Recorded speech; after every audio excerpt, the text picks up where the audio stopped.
Bonsoir, nous vous proposerons ce soir une édition spéciale sur le programme de redressement économique et social que le Premier ministre Édouard Balladur a présenté cet après-midi au Conseil des ministres, puis à la presse. Nous entendrons évidemment le chef du gouvernement, puis notre invité Nicolas Sarkozy, le ministre du Budget. Bonsoir. Bonsoir. Puis les réactions de la majorité de l'opposition, du patronat et des principaux syndicats. Nous avons en effet également invité Nicole Notat et Marc Blondel, responsables respectivement de la CFDT et de Force ouvrière. Bonsoir. Bonsoir. Ce tour de table nous paraît nécessaire, dans la mesure où le Premier ministre s'est adressé aujourd'hui à tous les Français, dans la mesure où il leur demande, où il nous demande de faire un effort, c'est son terme, pour redresser l'économie et maintenir la protection sociale. Cet effort passe par une augmentation de la contribution sociale généralisée, de l'essence et de certains alcools. Cet effort, l'État le fait également au profit des entreprises qui bénéficieront d'un allègement des charges. Voilà toutes les mesures que nous allons décliner précisément avec la rédaction de France 2, mais commençons par l'esprit de la réforme qu'Édouard Balladur met en place. Véronique Saint-Olive et Bernard Puissosseau ont assisté à la conférence de presse du Premier ministre. Journalistes sous haute protection, mesures de sécurité exceptionnelles, contrôle d'identité généralisé, le ministre de l'Intérieur Charles Pasqua peut être à la fête. À croire que le plan d'austérité fait peur à tout le monde avant même d'être annoncé. Édouard Balladur se concentre, il a 30 minutes pour convaincre que l'état du pays justifie les efforts demandés, que les mesures choisies sont les bonnes, qu'on peut lui faire confiance. Il s'agit pour moi de préparer l'avenir. Je n'ai pas le droit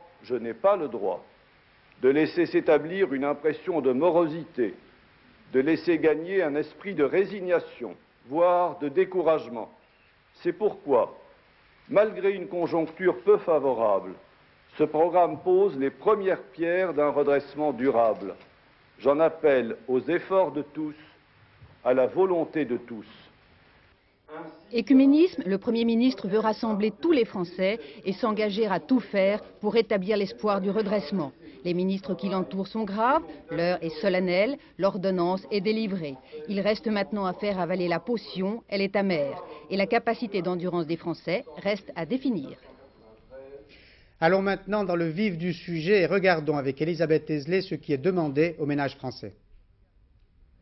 La CSG, la contribution sociale généralisée, va passer de 1,1% à 2,4% à partir du 1er juillet prochain.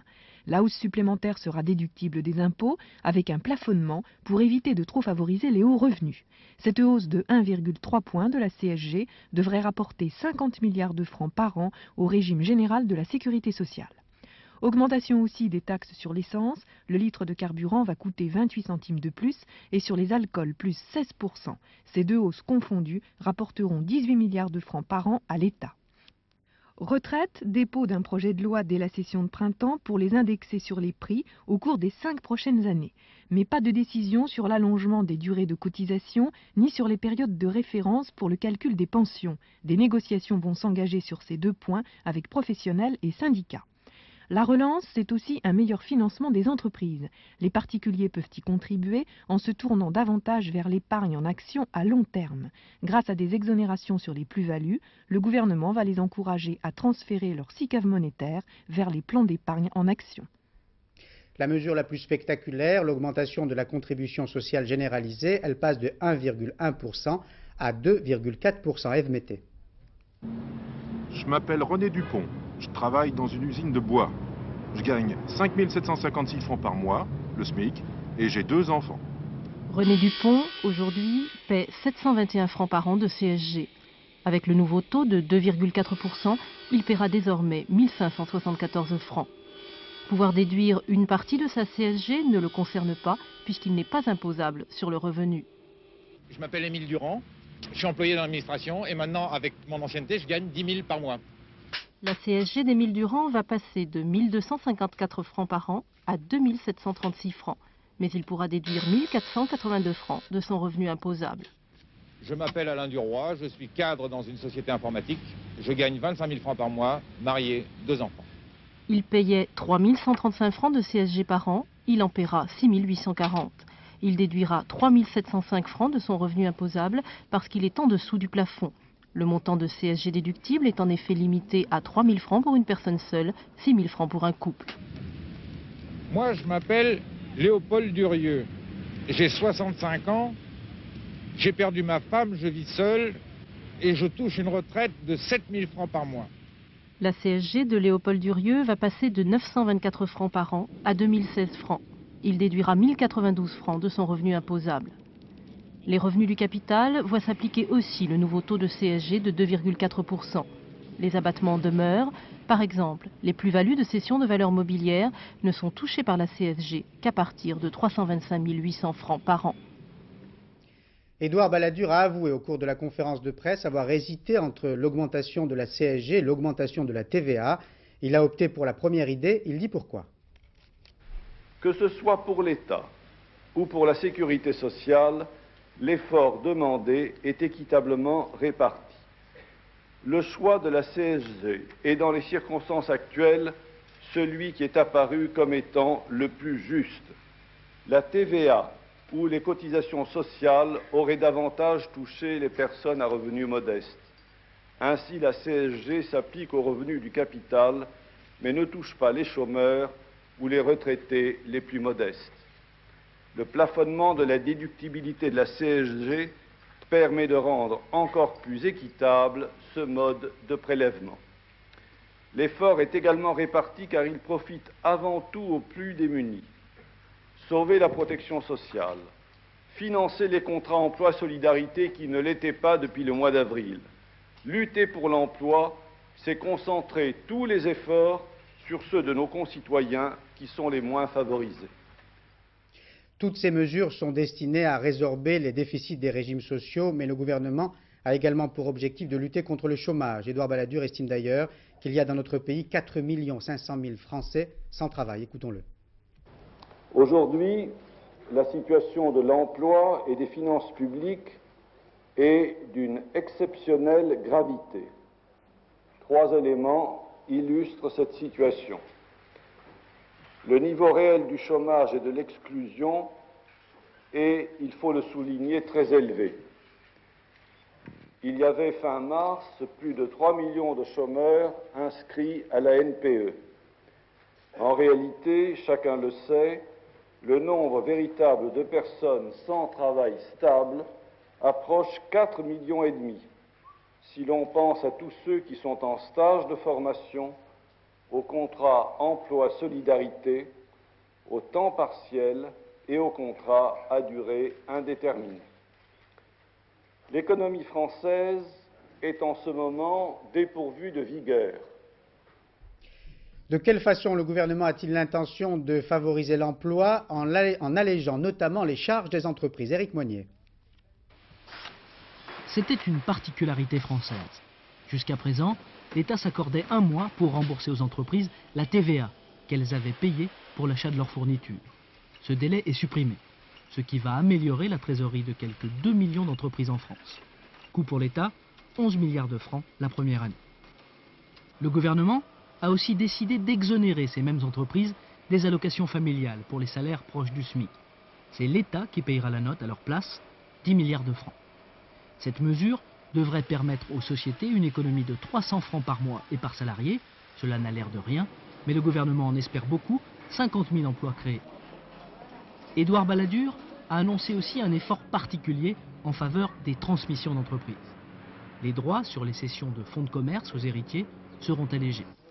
Enfin, le gouvernement consacrera 700 millions de francs supplémentaires à la prévention des faillites d'entreprises. Et quelle sera la nature de l'aide au logement sur laquelle Édouard Balladur a insisté? Réponse de Jean Pézieux. Soutenir les propriétaires de logements destinés à la location.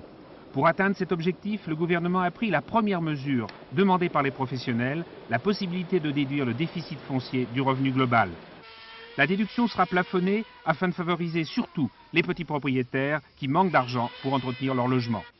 Autre mesure en faveur des mêmes propriétaires, la déduction des frais de gestion est augmentée de 8 à 10%.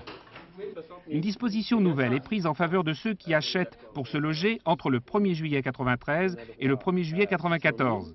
Ils seront exonérés des droits de succession et des droits de mutation. Deuxième volet du plan. Pour répondre aux demandeurs de HLM de plus en plus nombreux, 11 000 logements supplémentaires seront lancés. Les ménages modestes qui veulent accéder à la propriété ne sont pas oubliés. 20 000 nouveaux prêts de pape. Leur taux sera abaissé de 9 à 7,7%. Ça amène environ 40 000 équivalents logements. Et ceci veut dire 40 000 emplois dans le secteur du bâtiment, parce que nos entreprises sont dans des situations dramatiques. Les emplois se détériorent actuellement. Il faut très vite remettre l'activité du bâtiment en position favorable. Avec ce coup de pouce de l'État, plus de 5 milliards, les Français referont-ils confiance à l'immobilier? C'est tout le pari de ce plan de relance. Et France 2 va à la source. L'auteur de ce projet, le responsable, si j'ose dire, de ce projet sur notre plateau, sous l'autorité du Premier ministre également, c'est Nicolas Sarkozy, le ministre du Budget, porte-parole du gouvernement. Alors, est-ce qu'on peut parler d'austérité? Non, ce n'est pas l'austérité, parce que justement, ce qu'on veut, c'est ramener la confiance. Mais vous parliez de chiffres. Est-ce que vous permettez de donner 2 exemples? Parce que ces milliards qui circulent, finalement, c'est irréel. Chaque jour, l'État français perd 1 milliard. 1 milliard, c'est quoi? C'est l'équivalent de la construction d'une centaine d'écoles primaires.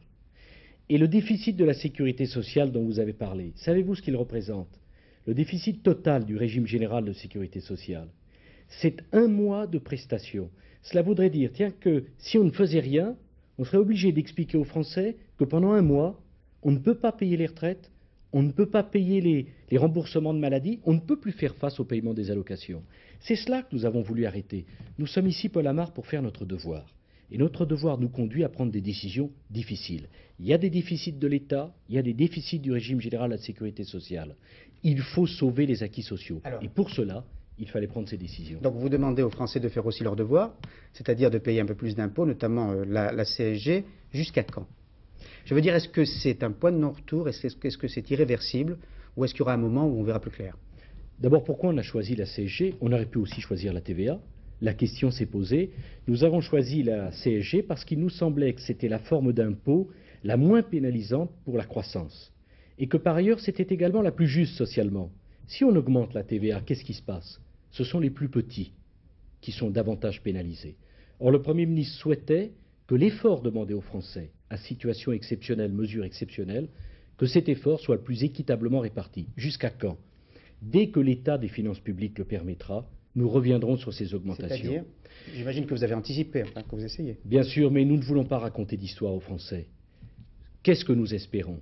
C'est que la courbe du chômage arrête d'empirer, que le chômage arrête d'augmenter à l'horizon du début de l'année 1994. Les mesures que nous prenons aujourd'hui devraient pouvoir porter leurs fruits dans le courant de l'année 1994. Alors, il y a d'un côté la rigueur et de l'autre côté la relance. Est-ce qu'on peut aujourd'hui, honnêtement, objectivement, marier ces deux contraires? Mais permettez-moi de vous dire que ce n'est pas la relance, parce que la relance, c'est financé par des déficits, et justement ce que nous avons essayé de faire, c'est de réduire le train de vie de l'État pour dégager des économies pour soutenir l'activité. Mais ce n'est pas la rigueur, parce que l'effort qu'on demande aux Français, on le réinvestit tout de suite pour soutenir les entreprises. Qu'est-ce qu'il y a de plus extraordinairement difficile? C'est la mort des entreprises. Parce que la mort des entreprises, c'est la mort des emplois. 60 000 entreprises qui meurent chaque année, mais nous, on veut mettre un terme à cela. Alors, vous faites un effort en faveur des entreprises, on l'a dit, je ne vais pas y revenir. Qu'est-ce que vous attendez des chefs d'entreprise? Si les restructurations continuent, c'est-à-dire les suppressions d'emplois, tout va comme ça. Non, ce qu'on espère, ce que l'on attend, ce que l'on souhaite, c'est qu'arrête la mort des entreprises. 60 000 faillites chaque année. Vous savez, il faut parfois 5, 10 ans, 15 ans pour créer une PME. Et en 6 mois, tout est mis par terre. En quoi les Français seront-ils plus heureux s'il n'y a plus d'entreprises pour les engager? Alors ce que nous souhaitons, c'est que les chefs d'entreprise reprennent confiance, que les Français consomment de nouveau. Qu'est-ce que nous avons envie de dire aux Français qui nous regardent? Voilà, le gouvernement a fait son devoir. On a essayé de remettre les choses d'équerre, de bâtir ce plan de soutien. Maintenant, il faut que chacun s'y mette. On ne redressera pas l'activité économique tout seul. Alors Nicolas Sarkozy, est-ce qu'en payant plus d'impôts, on peut consommer davantage? Ça aussi le problème, est-ce qu'il n'y a pas un risque? Il y a un risque, bien sûr, mais ce risque que nous prenons avec l'augmentation de la CSG, croyez-moi, il est moindre que la véritable bombe à retardement que constituait l'accumulation de déficits. L'accumulation de déficits, ça conduit un pays à la faillite. Et nous, nous ne le souhaitons pas. Vous n'étiez pas contre la CSG? S'agissant de la CSG... L'ancienne opposition devenue majorité. Vous avez parfaitement raison de me poser cette question. Je n'ai jamais été contre le principe. En revanche, ce que je n'avais pas accepté, alors que j'étais dans l'opposition, c'est que l'on crée un impôt nouveau sans exiger en face des économies. Et vous avez entendu le Premier ministre. Qu'est-ce qu'il a dit? On demande aux Français les recettes supplémentaires pour que les retraites soient acquittées dans de bonnes conditions demain. Mais dans le même temps, on demandera des économies. Parce que si les économies n'ont pas lieu, eh bien un autre gouvernement, appartenant à une autre majorité, dans 2 ans, dans 3 ans, dans 4 ans, viendra demander de la même chose. Il faut qu'en 1994, la sécurité sociale soit équilibrée. Il en va de la sauvegarde de nos acquis sociaux. On ne peut pas vivre au-dessus de ses moyens aussi longtemps. Mais chacun peut bien le comprendre. Vous connaissez la date aujourd'hui? Oui, je la connais. 10 mai. Ce n'est pas un anniversaire pour moi. Pourquoi avoir choisi cette date? Oh, vous savez, nous n'avons pas choisi cette date. La semaine dernière, la France a connu un événement dramatique, avec le suicide de M. Bérégovoy.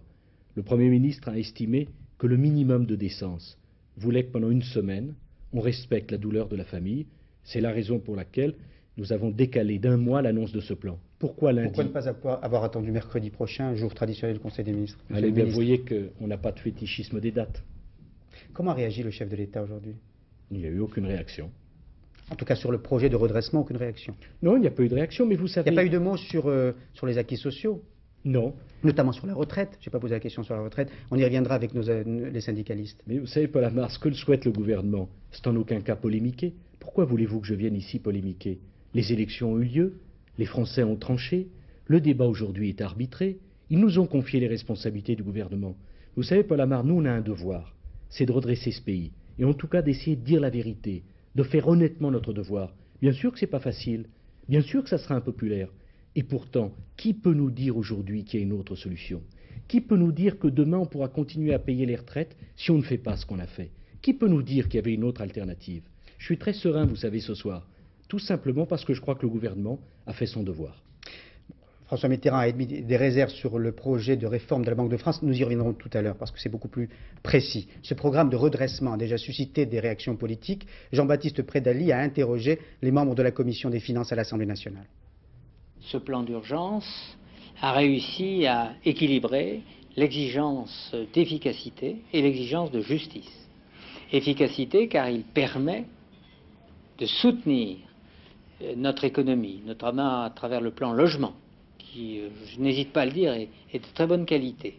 Et en même temps, effort de justice, car le recours à la cotisation sociale généralisée est certainement un effort demandé aux Français, mais c'est un effort qui est réparti équitablement. On nous avait prévenu de toute façon que la pilule serait amère. On ne nous avait pas dit que la potion serait agréable à avaler. J'espère simplement que nous avons le plus dur, nous avons avalé le plus dur, et que nous aurons dans les mois qui viennent davantage de motifs de nous réjouir. Des mesures nouvelles sont prises pour améliorer la rentabilité du capital, mais pas du tout le niveau de vie des Français. Donc il faut s'attendre à une augmentation forte du chômage, à une réduction du pouvoir d'achat de ceux qui ne seront pas réduits au chômage. L'économie française qui est en récession, il faut le dire, comme l'Europe tout entière. On risque de faire 0% de croissance cette année, l'Allemagne est à moins ou moins 2. Et quand on ponctionne comme ça des dizaines de milliards de francs sur la consommation, on risque de ralentir encore l'activité économique et d'avoir encore plus de chômeurs. Réaction patronale et syndicale également. Le patronat est satisfait, la CGT ne l'est pas. Yannick Letranchant a rencontré leurs responsables.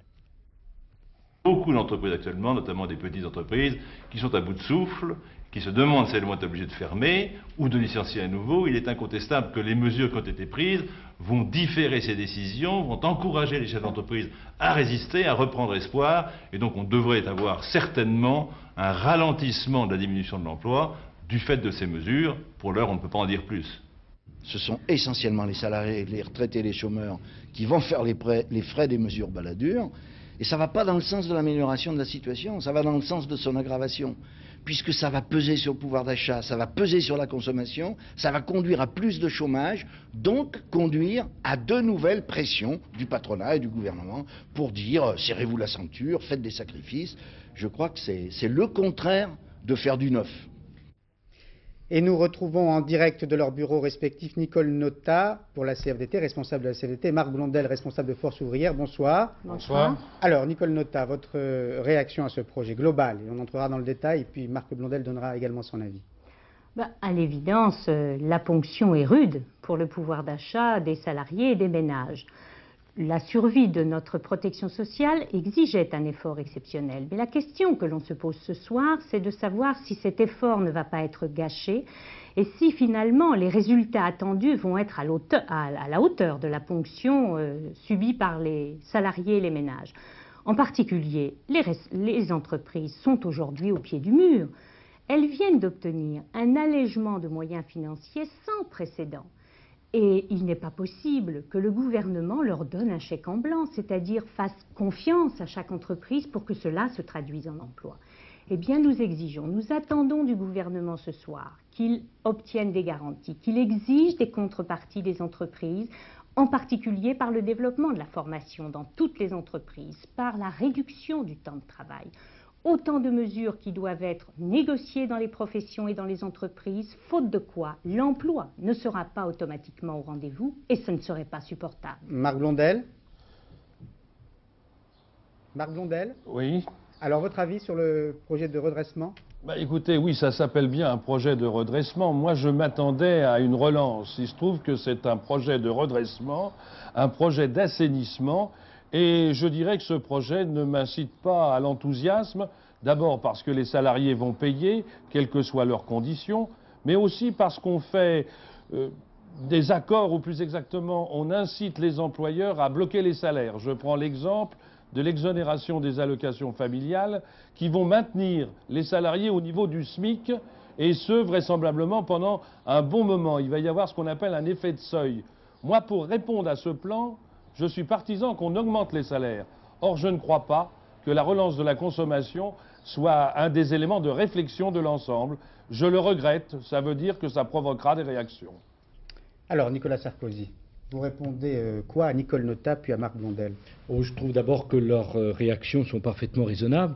J'ai eu un sourire tout à l'heure parce que le représentant de la CGT, M. Vianney, disait que ce que nous avions décidé, c'était l'exact contraire de ce qu'il fallait faire.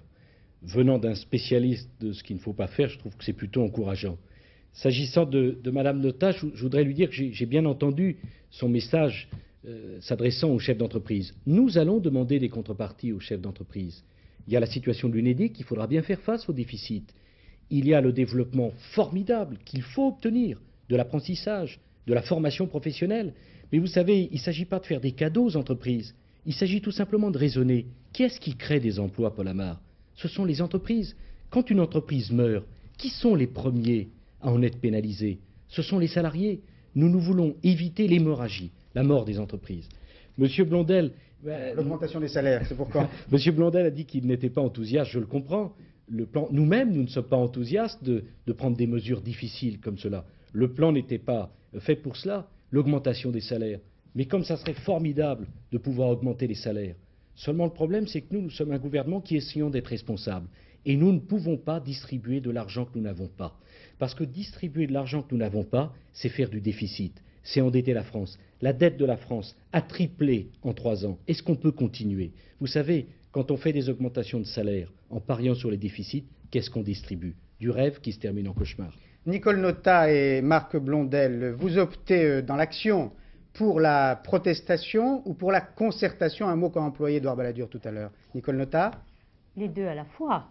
Nous allons agir et agir dans les jours et semaines qui viennent, en particulier justement pour que les effets emploi, les contreparties dont M. Sarkozy parlait, deviennent effectives et que cet argent distribué aux entreprises... Mais agir de la même façon que la CGT? Agir de manière efficace. C'est-à-dire? Agir au niveau du gouvernement. Nous voulons que dans le projet de loi qu'il prépare, ces garanties, ces contreparties soient présentes et nous allons prendre au niveau de chaque chambre patronale, au niveau des entreprises. L'intervention de nos délégués va être importante dès demain pour aller dans ce sens. Et puis nous interviendrons aussi sur la question des retraites, car la réforme, vous savez, il la faut, la réforme des retraites, pour que les retraités de demain n'aient pas de surprise. Mais il faut une réforme équitable, il faut une réforme par étapes qui n'accentue pas les inégalités et les injustices qui sont là aujourd'hui. Donc nous allons attendre du gouvernement, demander au gouvernement des espaces de négociation pour que là encore, les contreparties que nous attendons aux évolutions qu'il faut conduire, nous puissions les obtenir. Marc Blondel, protestation, concertation, action, de quelle manière? Écoutez, d'abord la concertation, c'est-à-dire la négociation. à la fois sur le Premier ministre, nous le verrons dans les jours qui viennent, le 19 mai je crois pour EFO, et moi j'insisterai sur la notion de relance par les salaires, et pas avec de la poudre de perlimpinpin comme dit M. Sarkozy. M. Sarkozy sait très bien que lorsqu'on augmente des salaires, ça lui fait de la consommation en plus, des TVA en plus, ça équilibre les régimes sociaux, il connaît bien tout ça. Et je sais, parce que j'ai lu le document, qu'il prévoit 2,5 d'inflation en 1997. Ça veut donc dire qu'il reste dans la désinflation compétitive. Ça veut donc dire qu'il veut faire pression sur les salaires. Et ça, je crois que c'est inacceptable. Il faudra des compensations sur ce point. Et nous ferons pression à tous les niveaux. Et je crois effectivement qu'à un moment donné, les salariés se feront entendre. Mais moi, je ne suis pas pythoniste, je ne lis pas dans le mar de café. Eh bien, nous verrons, après avoir discuté avec nos représentants syndicaux, la commission exécutive, nos instances, nous prendrons le pouls des salariés. Et si les salariés estiment effectivement que la pression est insupportable, eh bien, nous serons là pour les aider à agir. Le dernier mot. Oui, qu'est-ce qui est dit? Qu'est-ce que viennent de dire M. Blondel et Mme Notat? C'est tout simple, ils veulent la concertation.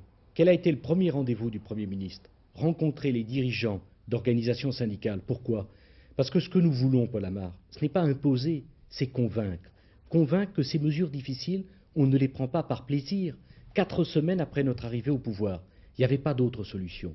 Alors oui, dialoguer avec les organisations syndicales, échanger, convaincre, essayer de sortir le pays de la crise. Oui, c'est ce que nous voulons faire. Mais Mme Notat a dit quelque chose de très important pour moi. L'effort doit être équitablement réparti. Mais pourquoi croyez-vous que nous avons décidé de plafonner la déductibilité de la CSG? C'est justement pour que les plus petits, ceux qui socialement sont le plus défavorisés, aient le moins à participer à l'effort nécessaire.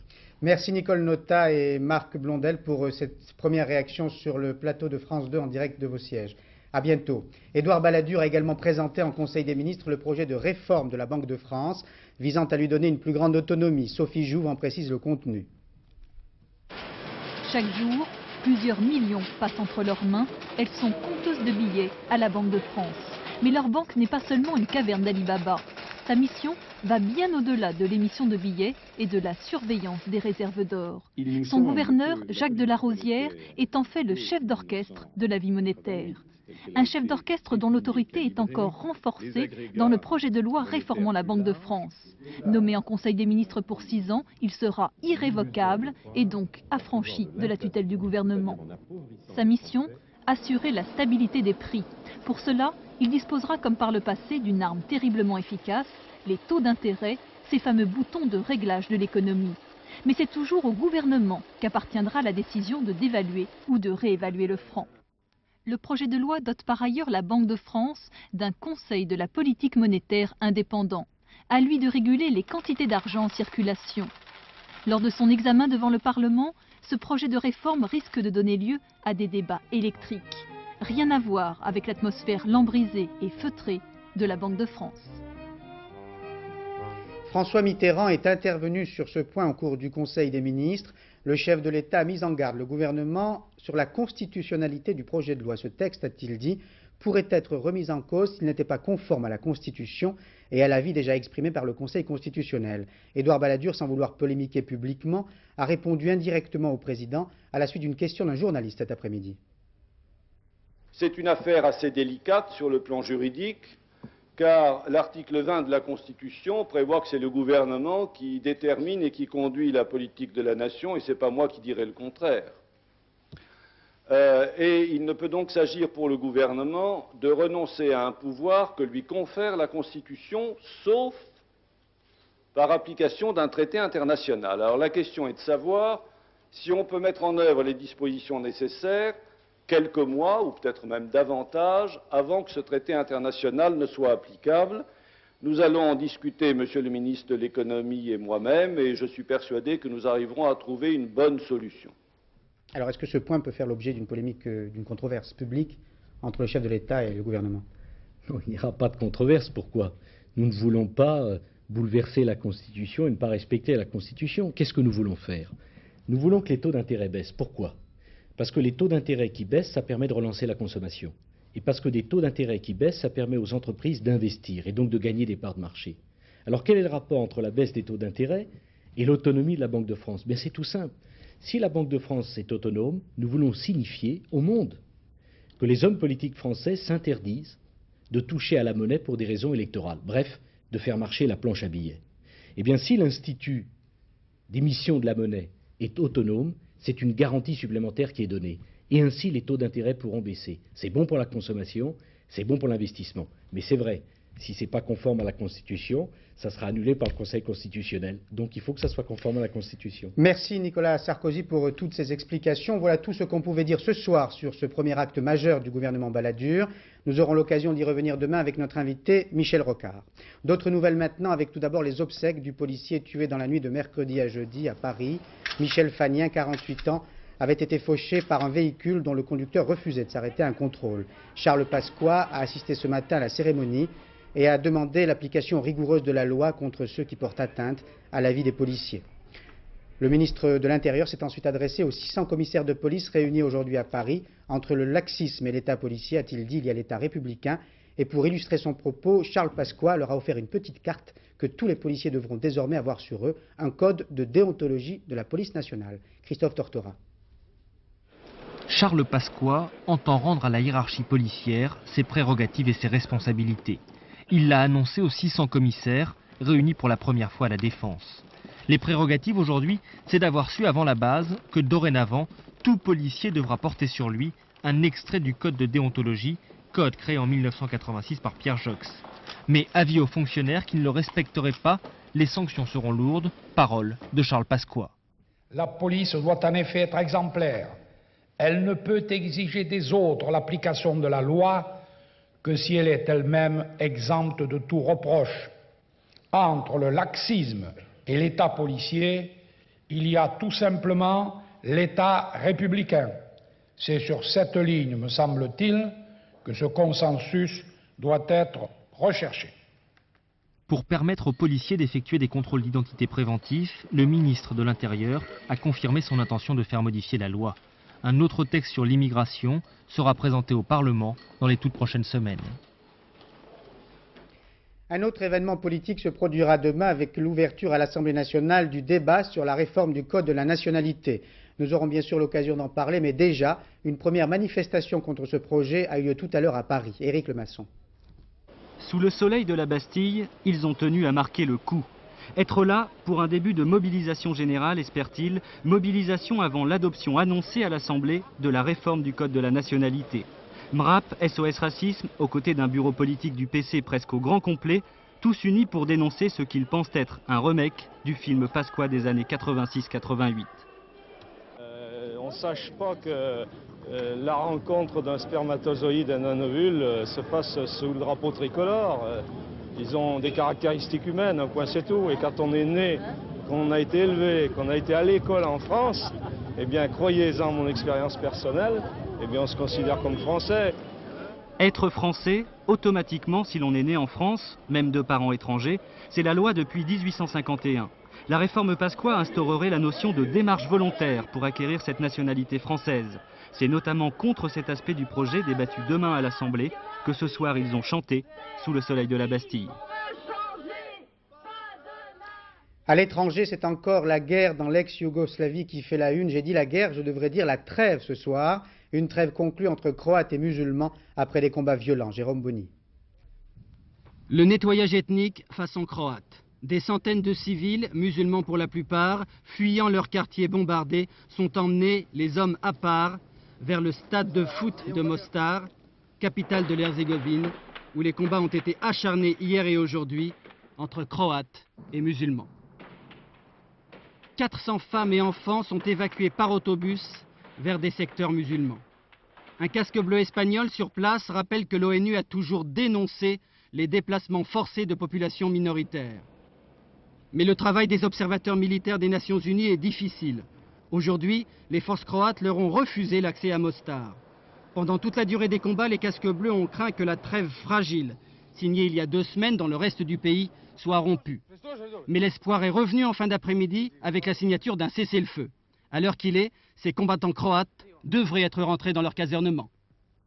Et à Sarajevo, la capitale endeuillée, la vie reprend peu à peu sous les yeux de nos envoyés spéciaux Stéphane Magnier, Jean-Marie Lemaire et Jean-Paul Fauré. Pouvoir enterrer les siens sans se cacher. Sarajevo n'avait pas connu ce luxe depuis 1 an. La paix d'un jour où la mort n'appelait pas la mort. Et lorsque la loterie de la vie permet de sortir au soleil, on commence d'abord à penser à demain et à ce qu'il faut pour l'atteindre. Un peu de nourriture, quelques nouvelles des proches, quelques pas dans la ville et un peu d'insouciance. Pas trop tout de même, car ce retour à la normale paraît à chacun bien fragile. On arrive, ça je suis sûr. Jusqu'à, je ne sais pas où, mais on arrive. Jusqu'à présent, c'est vrai que le cessez-le-feu a été respecté, mais on a connu ça 20 fois. Et chaque fois, les combats ont repris. Vous savez, on a vécu tellement de choses qu'on n'arrive pas à croire que ça puisse se terminer. Bien sûr, on a suivi tant bien que mal les nouvelles des combats dans le centre du pays. La guerre, avec les Croates cette fois. Mais la guerre, on en a tellement marre qu'on n'a pas été trop étonné que là aussi, il y ait eu cessez-le-feu. Car Sarajevo aujourd'hui n'espérait qu'une seule chose, que cette parenthèse dure à l'infini. On goûtait au plaisir des gestes simples des jours ordinaires dans un décor de folie.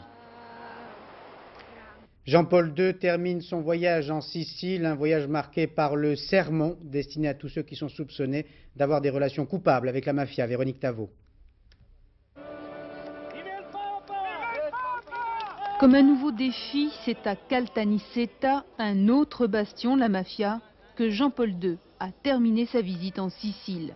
Un défi ou peut-être un moyen de marquer encore plus son engagement. Car c'est une véritable croisade anti-mafia que Jean-Paul II a lancée en Sicile. Pendant 3 jours, le pape n'a cessé de dénoncer, condamner les crimes commis depuis des années par la mafia. Jamais dans l'histoire italienne, l'Église catholique n'avait été si loin dans sa condamnation. Jamais un pape n'avait osé, et avec pareille virulence, comparer la mafia à une civilisation de la mort. Tout au long de son voyage en Sicile, Jean-Paul II a exhorté la population, les jeunes surtout, à dénoncer la loi du silence, à dire non à la corruption, non à la mafia. Discours, paroles qui ont secoué l'Italie et notamment la classe politique sicilienne. Il y a encore quelques mois, rares étaient ceux qui osaient défier Cosa Nostra sur son propre terrain. La visite du pape, un encouragement, un premier pas pour certains, mais pour d'autres, une majorité de Siciliens, il faudra beaucoup plus que des paroles pour faire changer les choses. Limoges conteste la victoire de Pau Orthez obtenue hier dans la 3e manche du championnat de France de basket pour une question de seconde. Laurent Frédéric Bollet. Tempête sur le basket français. La polémique tient aux fameuses 30 secondes accordées pour tirer dès que le ballon est dans les mains d'une équipe. Voici donc, par l'image et le chronomètre, la solution incontestable du problème pour savoir si Limoges, en jaune, face à Pau Orthez, a bien shooté dans les 30 secondes imparties.